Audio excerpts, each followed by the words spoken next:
Oi, pessoal, tudo bem? Eu sou o professor Wallace. Bem-vindos ao meu canal Física com Cálculo. E hoje vamos começar um assunto novo. Vamos estudar vetores e geometrias do espaço. Mas antes, se você não é inscrito no canal, se inscreva, ative as notificações, assim você vai poder receber sempre em primeira mão quando eu postar aula nova aqui. Beleza?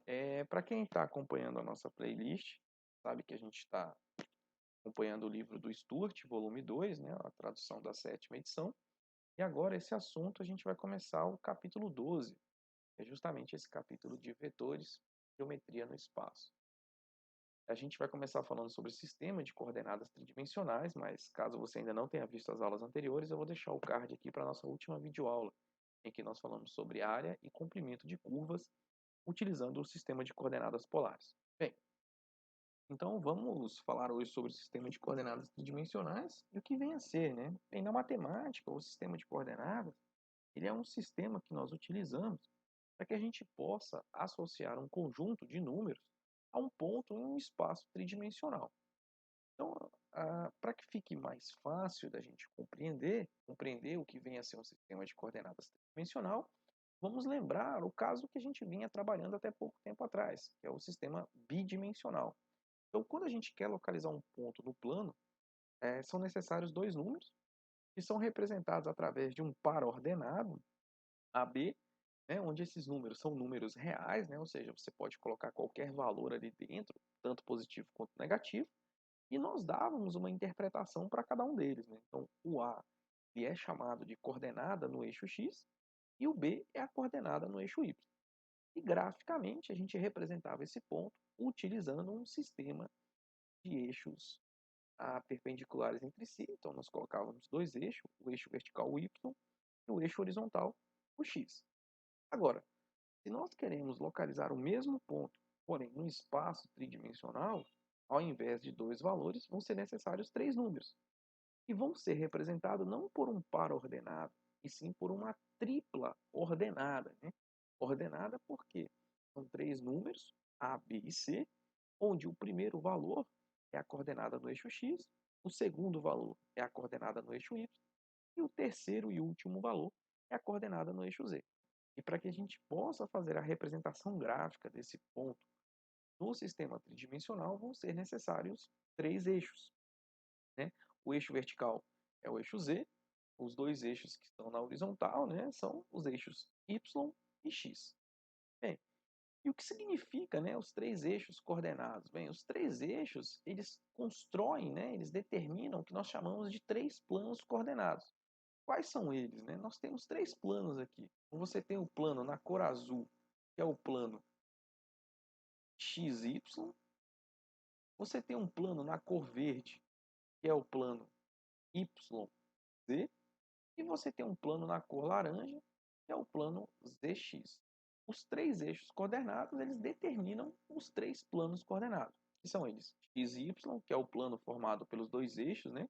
X e Y, o plano YZ, que são os planos formados pelos eixos Y e Z, e o plano ZX, então o plano formado pelos eixos Z e X.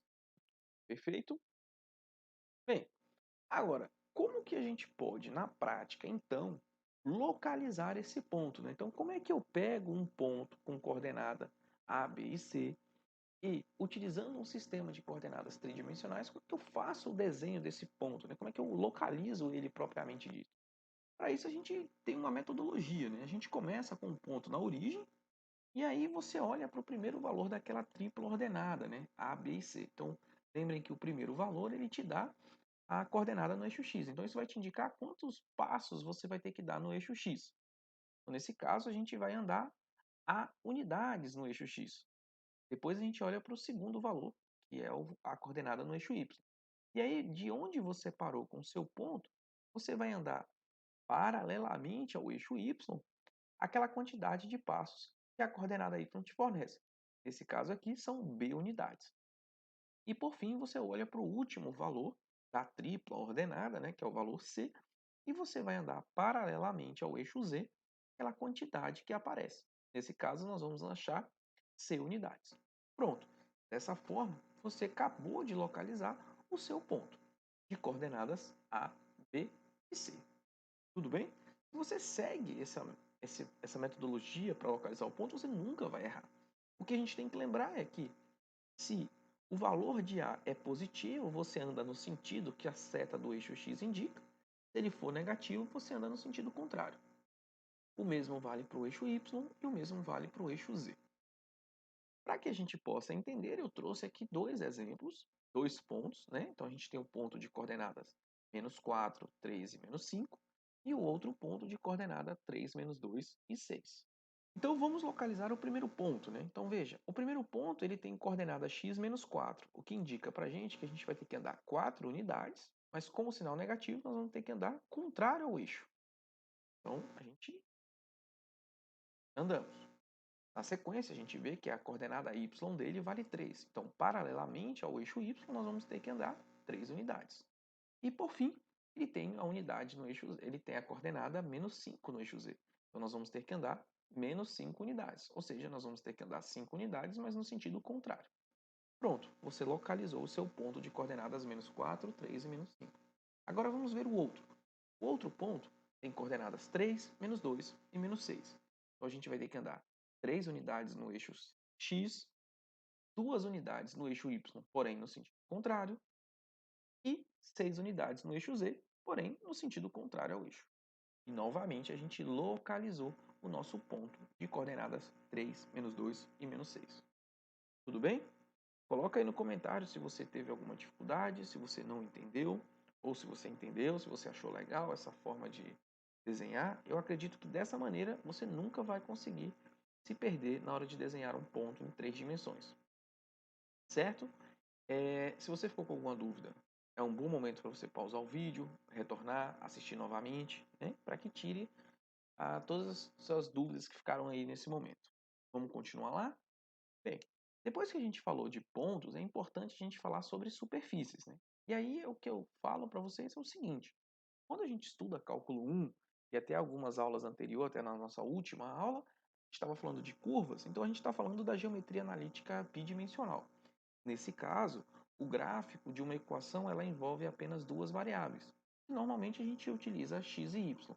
E a forma gráfica dessa curva, quando representada, né, num plano bidimensional, na matemática a gente chama isso no espaço R2, então esse R que aparece é o R do conjunto dos reais, e esse expoente 2 é para indicar que é duas dimensões. Então a gente fala que o gráfico de uma equação envolvendo x e y na geometria analítica bidimensional nada mais é do que uma curva no R2, e é representada como o gráfico que normalmente a gente conhece. Por isso que é uma curva. Por outro lado, quando a gente considera a geometria analítica tridimensional, o gráfico é uma equação que envolve três variáveis, x, y e z, e normalmente é uma superfície localizada no R3. De novo, é o conjunto dos eixos dos reais, porém em três dimensões. Por isso, três variáveis e três eixos. Agora, se nós estivéssemos falando de espaços com dimensões maiores, né? Muitas das vezes você já deve ter escutado 4 dimensões, 5 dimensões, 6 dimensões. Como que a gente pode tentar representar essas funções em dimensões maiores? Bem, nesse caso, infelizmente, a gente não tem como representar, porque nós temos uma limitação mesmo física, a gente não consegue ver nada além de que três dimensões. Então, a gente vê o mundo geometricamente tridimensional, mas, enfim, não tem como fazer essa representação. Então, a gente só trabalha de forma abstrata, beleza? Para a nossa disciplina, 2 e 3 dimensões é mais do que o suficiente, certo? Então, agora que a gente entende a diferença entre curva e superfície, como é que são as superfícies no R3 que são representadas pelas seguintes equações? A primeira é a equação z igual a 3. Então, a equação z igual a 3 ela é uma superfície que está te dizendo o seguinte, olha, todos os pontos localizados nessa superfície têm a coordenada z constante igual a 3. Então, que figura é essa? Essa figura nada mais é do que um plano localizado no paralelo ao plano XY. Então veja que quando você escolhe um ponto sobre esse plano azul, todos os pontos aqui vão ter coordenadas x, y e z, onde a coordenada z dele sempre vai ser igual a 3. Não importa o ponto que você pega. Olha, esse ponto bem daqui ele tem a coordenada 0, 0 e 3. 0, 0, né? Porque ele está exatamente sobre o eixo z. Então, a coordenada x dele é 0, a coordenada y dele também é 0, e a coordenada z dele vale 3. Basta você lembrar aquela regrinha que eu ensinei para vocês, para localizar o ponto. Beleza? E agora, a superfície y igual a 5. É a mesma ideia, porém, o nosso plano, né, agora ele não vai estar mais paralelo ao eixo XY. Ele vai estar paralelo ao plano XZ. Então veja que todos os pontos que nós pegamos aqui nessa região azulada, todos os pontos terão coordenadas x, y igual a 5 e o z igual a c, né? Porque a gente não sabe, está pegando arbitrado. Então, se eu pegar esse ponto aqui, ele vai ter coordenadas 0, 5 e 0. E, de novo, basta você usar aquela regrinha que eu ensinei para vocês. Tudo bem? Se ficou alguma dúvida, pausa o vídeo, assista novamente e, gente, sempre vocês podem colocar no comentário aí o que vocês tiveram dificuldade e eu vou vir aqui e vou responder para vocês. Perfeito? Vamos lá continuar. De um modo geral, a gente escreve o seguinte, né? Se nós temos uma constante representada pela letra K, a gente pode afirmar o seguinte: se a equação que vem para a gente que aparece é x igual a essa constante, a superfície vai ser um plano, vai ser paralelo ao plano YZ. Se a equação que aparece é y igual a uma constante, é um plano paralelo ao plano XZ. E se z é igual a uma constante, a superfície que gera dessa equação é um plano que é paralelo ao plano XY. Beleza? Perfeito! Então a gente já falou de sistema tridimensional, falamos sobre como localizar um ponto, falamos sobre a diferença entre curvas e superfície, né? Curva é a representação gráfica de uma geometria analítica bidimensional, superfície é uma representação gráfica de uma geometria tridimensional. E agora a gente vai falar sobre distâncias e esferas. Bem, então, quando a gente tem dois pontos, conhece os dois pontos, como que a gente pode determinar a distância entre eles? Então, como que a gente localiza essa distância? Para eu localizar essa distância, primeiro, eu tenho que saber que esse ponto ele tem uma coordenada no eixo x, ele tem uma coordenada no eixo y. O mesmo vale para o segundo ponto. Também tem uma coordenada no eixo x e uma coordenada no eixo y. Então veja que tem essa distância, temos essa distância. Forma-se um triângulo retângulo, e se você quiser encontrar a distância entre dois pontos, basta você usar o teorema de Pitágoras. Então essa distância ela vai ser dada, né, pela soma dos quadrados desses lados do triângulo. Então esse lado aqui é justamente a diferença desses dois pontos, e esse outro lado é justamente a diferença desses dois pontos. Então aqui a gente consegue encontrar a distância entre dois pontos conhecendo as coordenadas. Perfeito. Com isso em mente, como que a gente pode levar esse resultado para o caso tridimensional? Bem, a fórmula que é familiar para a gente para calcular a distância entre dois pontos em um plano, ela pode ser estendida facilmente se a gente considerar o caso tridimensional. Então, digamos que nós temos dois pontos, e aqui eu coloquei de modo arbitrário coordenadas para esse ponto, né, para cada um desses pontos, e a gente quer encontrar. Então, naturalmente, aquela regra vai valer, porém a gente vai ter que adicionar o termo que está relacionado à coordenada z. Então, este é o novo termo que aparece para calcular a distância entre dois pontos. Então, veja que você tem a diferença das coordenadas x, as diferenças das coordenadas y, e agora você tem a diferença das coordenadas no eixo z. Então, se a gente fizer aqui para esse caso, né, a gente considerar que o xa é igual a 8, o ya é igual a 2, o za é igual a 6, xb é igual a 3, b é igual a 5, db é igual a 7, e substituirmos aqui dentro dessa equação, o que nós vamos encontrar é que essa distância ela vai ser igual a 8 menos 3, 5 ao quadrado, mais 2 menos 3, menos 5, menos 3 ao quadrado, 6 menos 7, menos 1 ao quadrado. E aí, você resolvendo esses quadrados e depois fazendo a soma, o que você vai encontrar aqui, isso vai dar raiz de 35.